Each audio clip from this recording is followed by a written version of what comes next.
Steve and me coming to you again, another Bullseye Guy podcast. We are getting close to wrapping up the end of the year. So exciting times. And speaking of exciting, I was introduced to David through a friend of mine. You've heard us talk about her before, Maria Dorfner, always amazing people. And David's taken some time out to give us a introduction on himself, background, some of the books he's written, and a super cool book coming out that I actually tried to download, but it's not quite available yet, but it will be soon. So we're really interested in that. But David, welcome to the podcast. And if you would, just a perfunctory, tell us about yourself.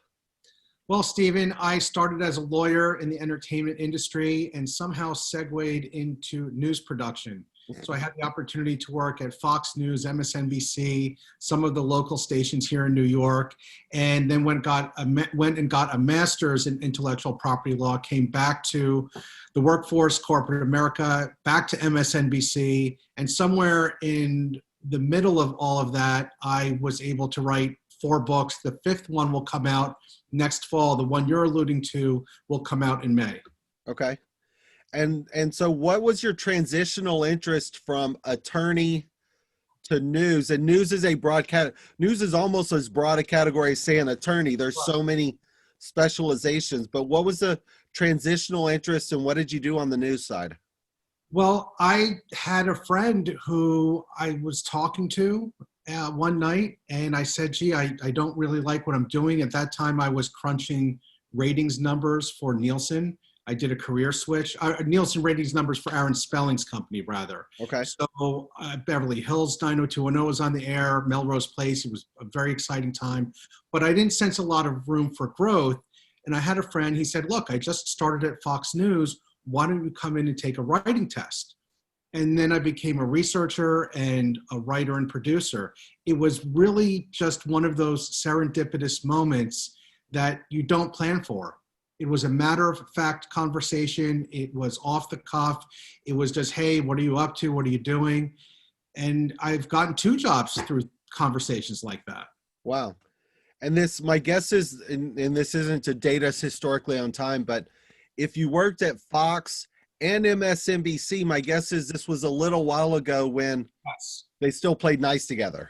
This was right when they first started. Got it. Okay. 99 for Fox and 99 to 01 for MSNBC. And then through luck, I was able to go back to MSNBC in 2014. So I was there for the midterms. I was there for the Trump versus Clinton election. I was there for the first year of Trump, which was a very exciting time to be in news because there was so much controversy, so much news coming out with his tweets and with accusations, and every day was something new. Right. So it was a very heady time to be involved in a newsroom. Yeah. And so was there a lot of interest in news or politics or the legal side and the attorney side of you in terms of discovery? Like what was the interest really in making that move? I always loved the news, but I never had a desire to go into it. It just did not occur to me. My career track was going to be college, communications major, law school, get into the entertainment industry. And that's what I did. I was able to get a job with the legal department of Broadway Video, which owns Saturday Night Live. At that time, it owned The Lone Ranger and Lassie. So I became, because of my love for pop culture, the go-to historian of the company. And I found that I didn't like dotting I's and crossing T's on contracts as much as I loved research and writing. So I was able to use that legal background, use that first job out of law school to get into other arenas. And the news thing, like I said, was just this pure luck of somebody saying, hey, we might have an opening. We're just starting Fox. Why don't you come in and take a test? And from then on, I've loved the newsroom. I've never had a more fun time at any job than in the news, whether you're working an overnight shift, whether you're working a weekend shift, a holiday shift, it's always very busy. Now, of course, with the COVID restrictions, it's less so. My friends are all working from home, and some of the anchors are doing their shows from home. So it's a very different time. Yeah, the community aspect of so many of our lives has certainly changed. So the transition with the books, and what was the first book that you wrote, and what was the impetus for that? Well, it goes back a ways to Broadway Video because we had hired a consultant on what properties we could buy that were owned by independent properties. If you wanted to expand your entertainment library in the 90s, you weren't going to buy the Flintstones, that was owned by Turner. You weren't going to buy Mickey Mouse, that's owned by Disney. But there were independent properties like Felix the Cat or the Green Hornet and things that were owned by NBC. So maybe there would be a partnership for some of these obscure shows from the 60s that you could exploit. Well, I found out that the guy who they hired had written for this magazine called Model and Toy Collector. And I said, oh, I get it. If you write, you're an authority, then people will hire you. Yep. Author authority, that's where it comes from. Yep. Okay, I get it. So I started with an article in that magazine that he had shepherded me towards. He had been an advisor, a mentor, we're still good friends. And from that article, I got a second sideline gig and a third one and a fourth one. So I wrote all these articles, and then when I was in corporate America at a conference company producing these high-level business conferences, the company laid 20%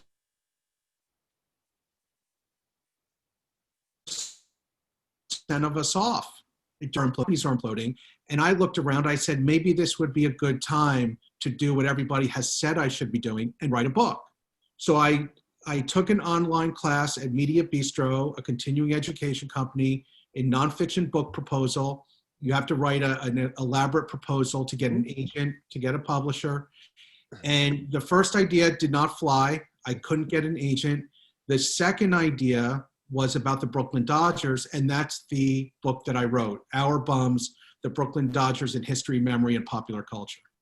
And so I want to talk about that because it seems there's some correlation in sports in some of the books you've written, including the one coming up. But I always like clarification on this. When you say you, quote, wrote a book, what was that process? Did you actually sit and write it? Did you do it over time? Like, what was the actual process to write that first book? I think it's the process that I use today. You don't set out to write pages 1 through 300. You work on one section at a time. So my strategy was I would go to the New York Public Library, right at 42nd Street and 5th Avenue. The Rose Reading Room on the 3rd floor is a wonderful place to think and read and research and write. And I said, okay, today I'm going to work on the section about Jackie Robinson's first game. Today I'm going to work on the section about the death of Charles Ebbets. Today I'm going to work on Game 7 of the 1955 World Series. So if you break it down into sizable chunks, that's really the best way to do it.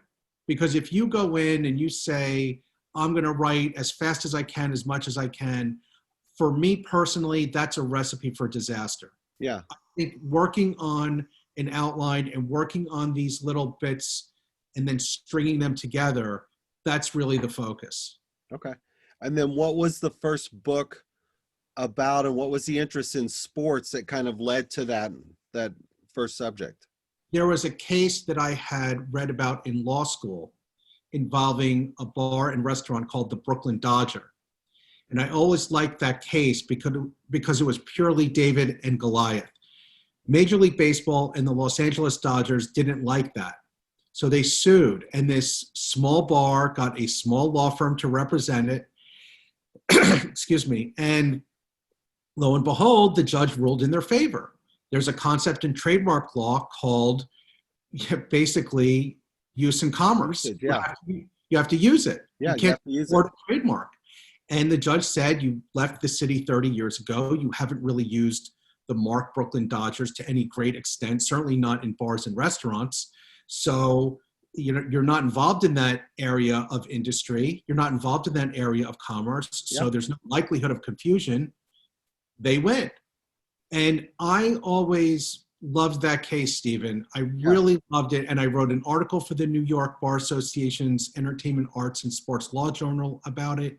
I used that as the focus of of the proposal, because I looked around and I said, well, right behind me, I have 40 books about Jackie Robinson. I have about 250 books on the Brooklyn Dodgers. And whether it's about the team, about biographies or whatever, what can I do that's different? Well, no one had done oral history in 30 years. Nobody had covered the Brooklyn Dodgers in popular culture. Well, there are 2 chapters right there. And the rest was me going to microfilm, going to newspapers.com, going to the Hall of Fame, and researching to the nth degree to either dispel myths or uncover new angles. Yeah. Because one of the greatest pieces of advice someone had told me was, don't write anything I can find on Wikipedia. And I tried very hard to adhere to that. Interesting. Yeah. Instruction. What's your interest in sports though? Where did that, start and germinate from? Because it's to have that many books behind you and have an interest. When did that become a passion or an interest? Well, growing up in northern New Jersey and playing Little League with your friends and hearing your fathers tell stories, hearing the broadcasters tell stories about the 40s and the 50s, it just gives you some kind of continuity to the game. And I kind of lost that passion, to be frank with you. Once I went to college and then law school, I tuned in here and there. I didn't really follow the teams as much as I did when I was a kid. And then when I started to do the Dodgers book, I redeveloped my passion for history because I love stories. I love the myth of baseball. I love the lore of baseball. People write articles about, how many home runs would Joe DiMaggio have hit if he played for the Red Sox and things like that. And that part doesn't interest me. I'm not really a statistics guy. I'm a story guy. So if I can find something that's new and tell it to you in a compelling and entertaining way, then I've done my job. So I want to transition to the next book, but I have a different question that you may or may not want to answer. So I'm gonna ask the question I'm unsure about, and you can decide if you want to answer it or maybe defer because it may be more related to the new book coming out. But when you were talking about Jackie Robinson, you're talking about some of the statistics and things. What's your thoughts or interests on what they just did? Whoever they is, with taking the statistics from, I believe, the Negro Baseball League or something along those lines. There's this whole historical significance. I haven't followed it, but I would think you watched or you have a comment on any of that? I thought it was interesting. Major League Baseball is now going to include Negro League stats as part of its history officially. And I think that's wonderful. And my hope is that it will open up opportunities for researchers. The Negro Leagues, that whole era, those folks who never really got a chance to play in the majors. There were some who did, like Jackie, like Hank Aaron, like Willie Mays, but there were people who never got a chance to play in the majors who have been inducted into the Hall of Fame. But my hope is that we get even more research and scholarship in this area. I personally think it's fascinating because I'm a baseball fan. Yeah. So I think, I should have a passing knowledge of some of these guys like Cool Papa Bell or Oscar Charleston or Satchel Paige when he played in the Negro Leagues. I don't have to be an expert, but I should have a passing knowledge of them. And I think we all should, because if you're a baseball fan, that's just part of the culture. It's part of the history of the game. And I don't think it's going to happen overnight. There are always going to be disputes like how many home runs did Josh Gibson really hit, how many were in semi-pro games, and so forth. But that's good for people like me who can dive into the research and say, okay, I'm going to focus on this. I see a void, I want to fill it. And that's basically what an author does. Yeah, that's what I was hoping, is it'll bring up a lot more of the stories and historical significance and comparisons and things like that, which I think are a good thing. Second book. Mm-hmm. The second book was an anthology called The New York Yankees in Popular Culture. That was a function of pure ego and then a subsequent crash. I did the Dodgers book and I called up my editor. I said, gee, the Yankees, come on. Yankees in popular culture? You're talking movies, television, songs. I can knock this out. Yeah. And she said, great. And about a week later, I called her. I said, I can't do it. It's too big. There's too much there. I can't do it. And she said, why don't you make it an anthology? Recruit other writers. Recruit an architect to work on an essay about Yankee Stadium. Recruit a lawyer to work on the branding and the intellectual property value of the Yankees brand. And that's what I did. I said, yeah, I know people who would be interested in this. And I know people who are only tangentially related to baseball who might be able to show us something new. So we got Janine Basinger, who's a film historian at Wesleyan University, a leading film historian. She wrote about Pride of the Yankees.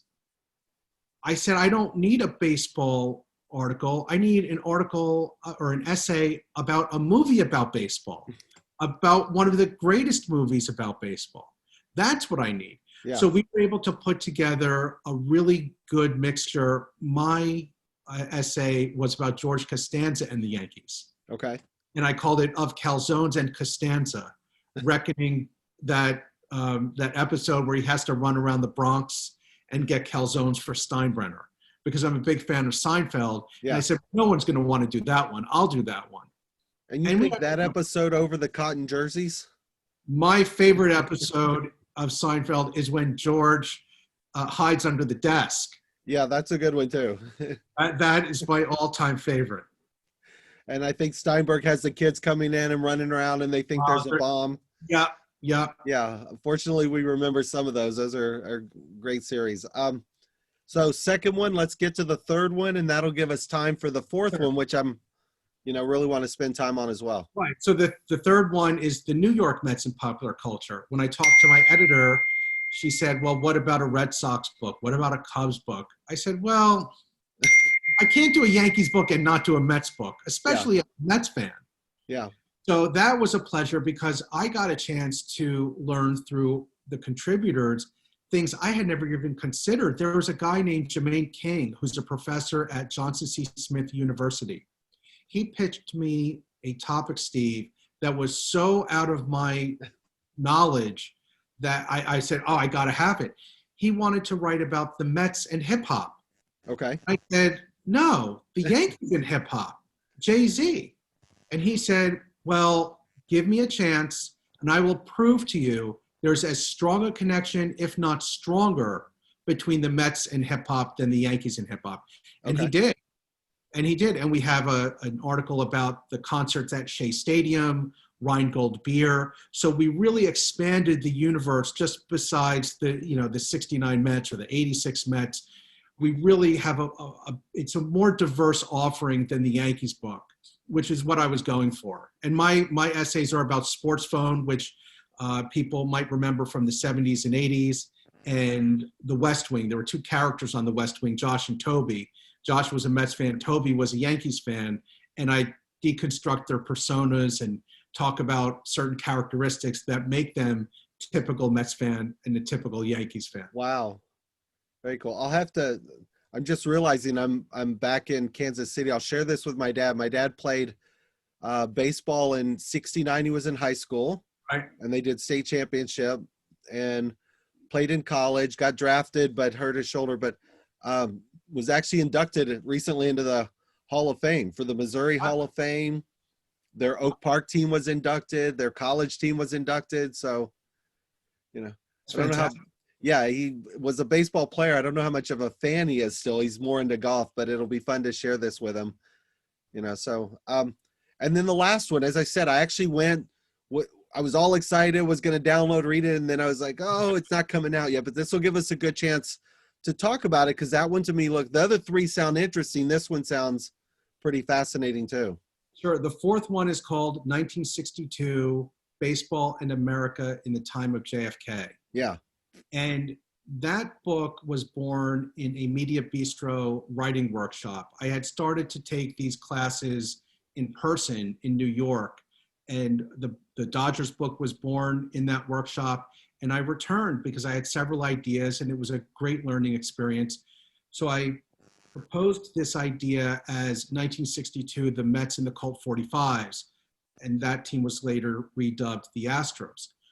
I said, I want to talk about the first season of those two teams. And the instructor, great literary agent, named Ryan Fisher Harbage, great mentor. He said, David, I know you're a baseball guy. I know what you did with the Dodgers book, but books with a broader topic get broader readerships. Yeah. And I came home that night and I Googled like crazy. And I said, man, there's a lot going on that year. Besides what I knew, which was To Kill a Mockingbird, great World Series between the Giants and Yankees, John Glenn, and the Cuban Missile Crisis. Great year for literature, great year for movies, great year for television, other stuff going on in baseball that I had not even heard about. I said, this is an extraordinary year. I can do half baseball and half everything else. Yeah. And it's what the book morphed into.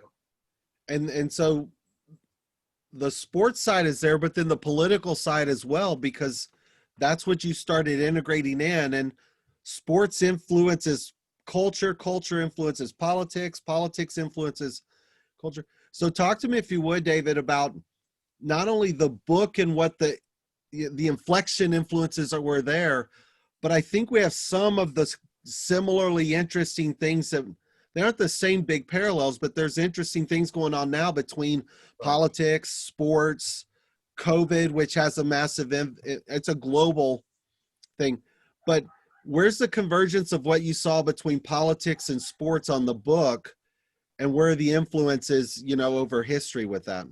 Well, I think, Stephen, this was an extraordinary year, and I couldn't believe that nobody had chronicled it yet, either in baseball or in American history.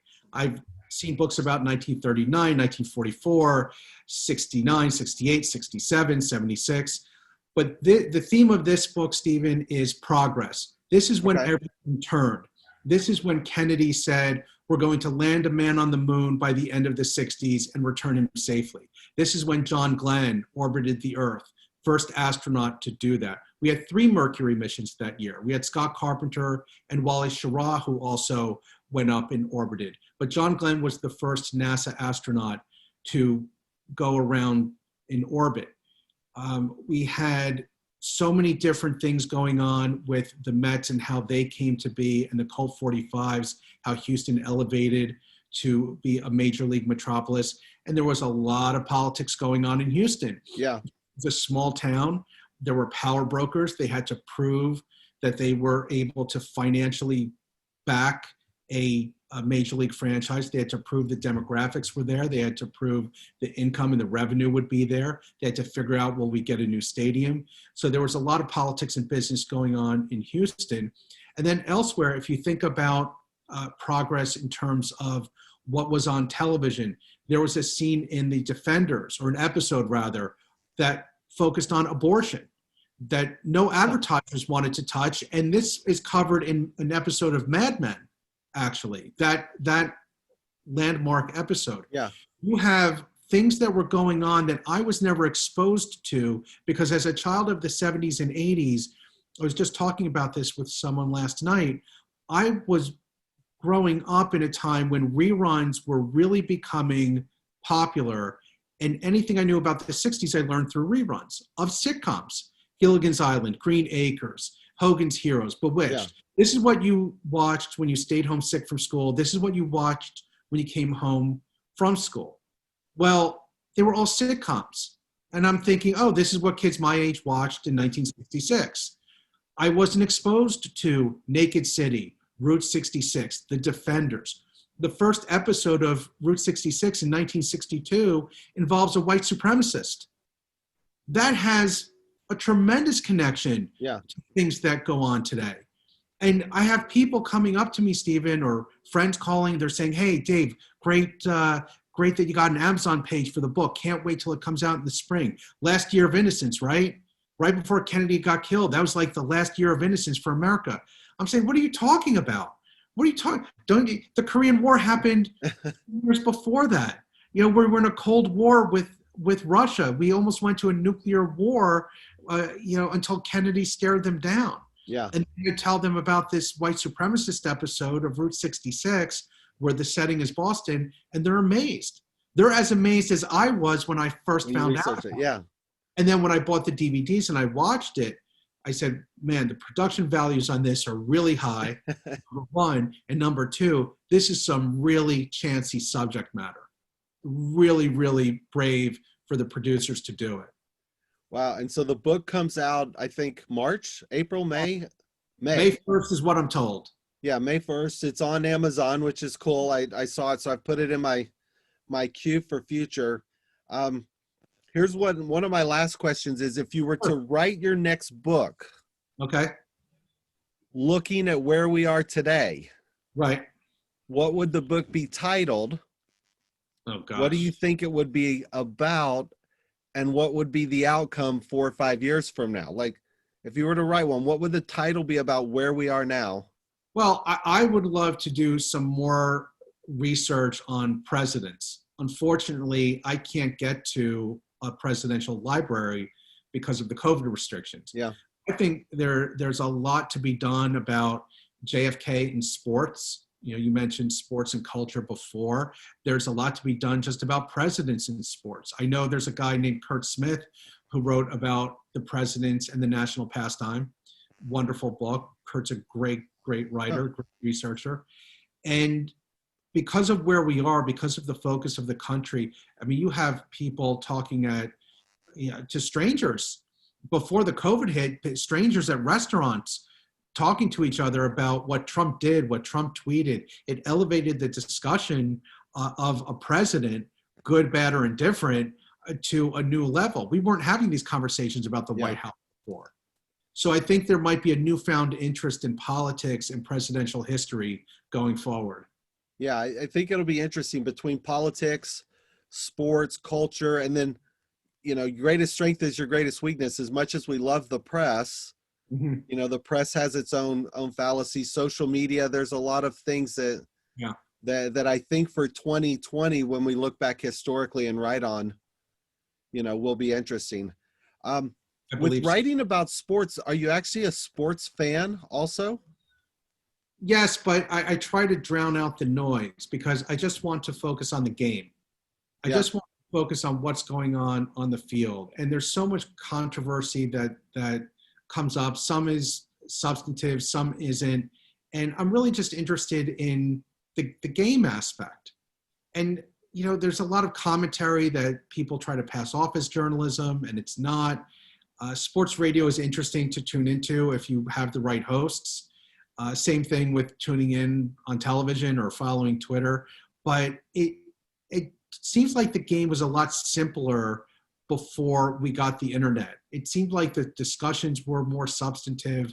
I could be wrong about that, but there was a certain pureness to the game that now has become over-commercialized. Yeah, what I've noticed is, again, your greatest strength is your greatest weakness. Yeah. You know, social media makes everybody an expert. So some of these, you know, press people who before might have been pure journalists trying to make a name are now trying to make a name for themselves using tools that didn't exist before. And it's a lot of it's become much more ego driven, you know, across the spectrum, which I find interesting. I agree. You know, so, well, Dave, I appreciate your time. The books sound fascinating. Like I said, I've got it teed up for me in the future when it comes out. I'm going to share this with my dad. Maybe if he wants one of the prior ones, I'll go online and buy it as a Christmas present for him. And, you know, I'll let him pick one that he's interested in. Thank you. I appreciate that. All right, Dave. Well, thanks so much and good luck on the book. And we'll post this out for everybody to be able to find you. Thanks so much. Take care. All right.